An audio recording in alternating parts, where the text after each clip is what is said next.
আসসালামু আলাইকুম। আজকের রেসিপি দই ভেন্ডি। তো দই ভেন্ডি বানানোর জন্য এখানে আমি কিছুটা ভেন্ডি নিয়েছি। ভেন্ডিগুলো খুবই কচি। ভেন্ডিগুলো খুব ভালো করে ধুয়ে কিচেন টাওয়াল দিয়ে আমি একদম ড্রাই করে নিয়েছি। এখন ভেন্ডির দুই সাইডে ঠিক এভাবে কেটে নিয়ে এভাবে চিড়ে দেব। তো ভেন্ডি যদি খুব লম্বা বা বড় হয়ে থাকে তখন ভেন্ডিগুলো অর্ধেক করে নেওয়া যেতে পারে বা পছন্দ মতো কাটিংও করে নেওয়া যেতে পারে। তো সব ভেন্ডিগুলো আমি এভাবে কেটে নিয়েছি। এখন তাওয়ার মধ্যে দিয়ে দিচ্ছি আমি সর্ষের তেল। খুব ভালো করে গরম করে এখন মিডিয়াম ফ্লেমে শুধুমাত্র ভেন্ডিগুলো ভাজছি। এর মধ্যে কোনো লবণ বা হলুদ কিছুই অ্যাড করব না। এটা মিডিয়াম ফ্লেমে 8 থেকে 9 মিনিট সময় ধরে একটু ভেজে নেব, যতক্ষণ না ভেন্ডির কালারটা চেঞ্জ না হয়ে আসে ততক্ষণ একটু নেড়ে চেড়ে উল্টে পাল্টে ভেন্ডিগুলো ভেজে নেব। তো ভেন্ডির গায়ের কালার চেঞ্জ হয়ে গেছে, ভেন্ডিটা ভাজা হয়ে গেছে, ভেন্ডিগুলো তুলে নিচ্ছি। এভাবে একবার এই দই ভেন্ডি রেসিপি বানাবেন, আশা করি ভালো লাগবে। বিশেষ করে রুটি বা গরম ভাত সব কিছুর সঙ্গে কিন্তু ভালো লাগে। তো একটা মশলা বানিয়ে নিচ্ছি।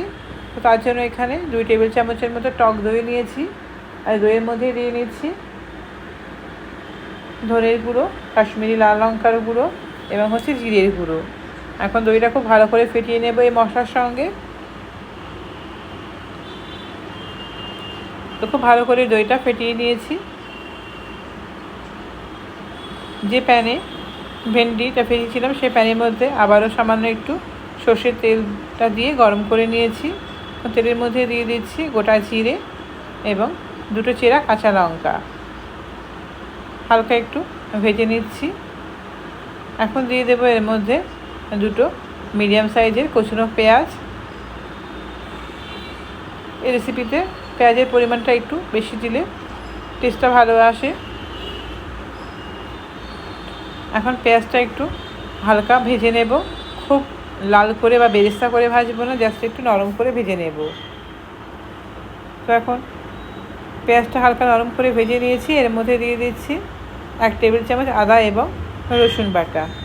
আদা এবং রসুন বাটাটাও খুব ভালো করে একটু ভেজে নেব, যাতে কাঁচা কোনো গন্ধ না থাকে।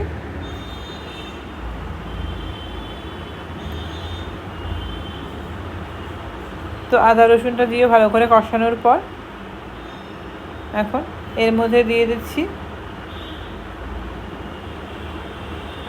হলুদ এবং কাশ্মীরি লাল লঙ্কার গুঁড়ো। এটা দিয়ে আবারও একটু খুব ভালো করে মিক্স করে নিচ্ছি।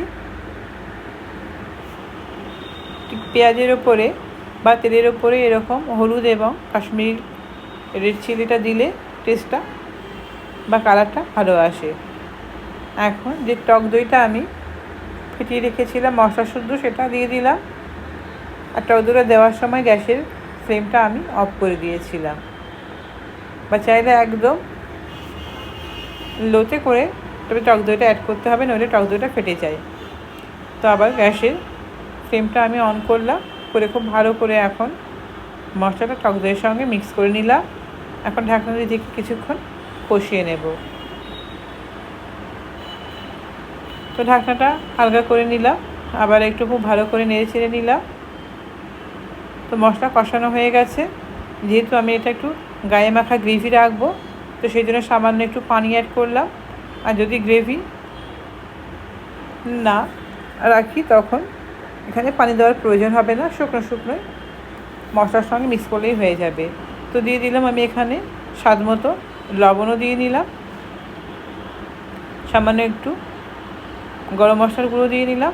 ঝোলটা ফুটতে শুরু করেছে, তো এখন দিয়ে দিচ্ছি আগে থেকে ভেজে রাখা ভেন্ডিগুলো দিয়ে একটু হালকা নেড়ে চেড়ে নিলাম।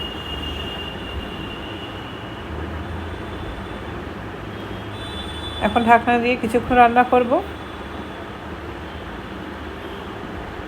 ঢাকনা খুলে এই অবস্থায় লবণটা চেক করে নেওয়া যেতে পারে। তো আমার লবণটা ঠিকঠাক হয়েছিল, আর দেওয়ার প্রয়োজন হয়নি। এখন আবার একটু হালকা নেড়ে চেড়ে দিলাম, দিয়ে ঢাকনা বন্ধ করে গ্যাসের ফ্লেমটা অফ করে দিয়েছি। তো তৈরি হয়ে গেছে দই ভেন্ডি। তো রেসিপিটা কেমন হয়েছে কমেন্টে কিন্তু অবশ্যই জানাবেন।